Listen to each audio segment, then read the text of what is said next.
Criterion Games and Electronic Arts have successfully added more courses, crashes, and unbelievable speed to their one-of-a-kind competition of demolition series, Burnout. In the fourth installment, you're asked to do to others as they do to you, and with lots of quick turns, big jumps, and busy traffic, it's more dangerous and fun than ever to hit the streets in Burnout Revenge.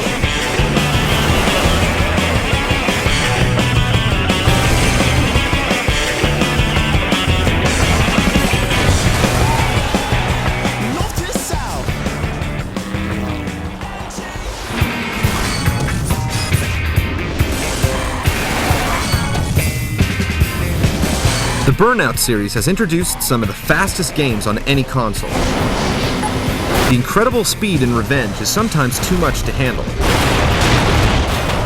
You can raise your flaming turbo meter by successfully smashing into anybody else on the road. You also get a nice bonus whenever you take down an opponent, and another bonus with this installment when you hunt down and pay back anyone that's gotten you. There are always a lot more challenges in each Burnout than just racing. There's Road Rage, where you have to eliminate other cars by checking innocent drivers and sending them flying into enemies, or running each opponent off the road and into an obstruction. You can attack each target from the side, from behind, or even from above. There's also the various crash objectives, which can almost make a game in itself. They require you to cause a massive pileup and reward you with the dollar amount of damage you cause.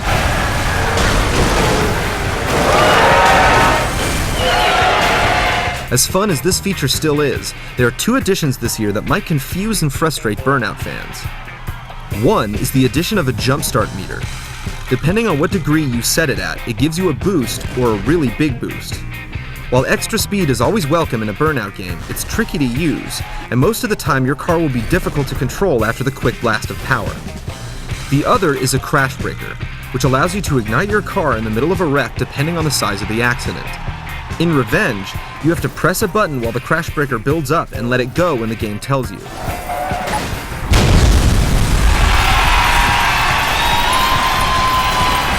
Unlike Takedown, which lets you set it off whenever you wanted once you earned it. However, you can change this back in the game's options. New to the Burnout series this year is Traffic Attack, a time challenge where the only way you can beat the clock and gain turbo is by rear-ending speeding cars like a bull in a china shop. It continues the Burnout principle that the more you destroy, the faster you can go. That is always an entertaining combination.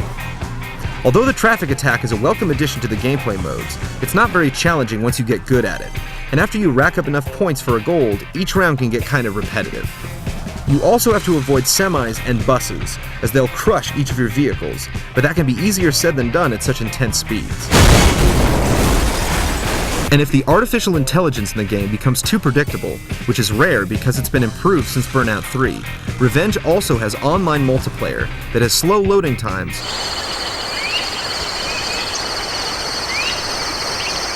but the same creative modes and violent competition that makes the single player so exciting.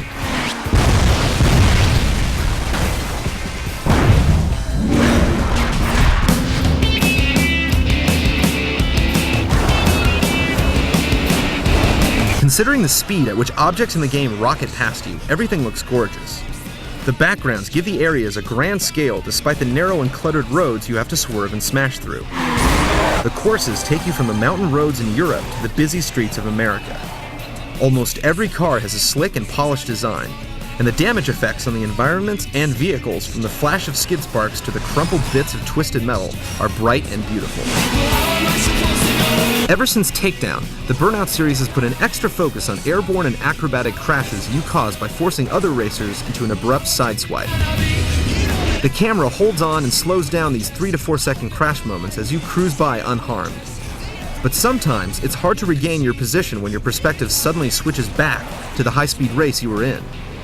It's fun to see opponents blow up, but also frustrating to have your car drive a good 30 feet at 150 miles an hour under the computer's loose control.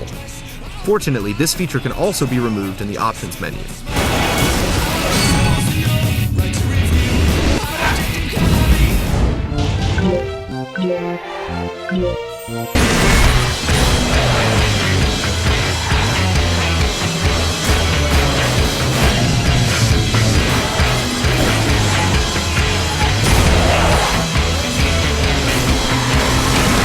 The final element that adds to the blistering speed of Burnout is the nitro-charged sound design. This amplifies the experience from the squeal of sliding tires, to the burst of a turbo release, to the chaos of a multi-vehicle collision and the gratifying thunder of a fully charged crash breaker.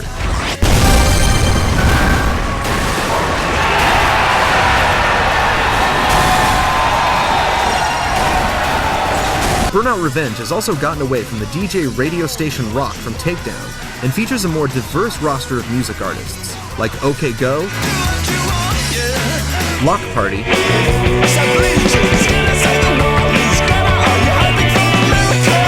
The Chemical Brothers, and LCD Sound System.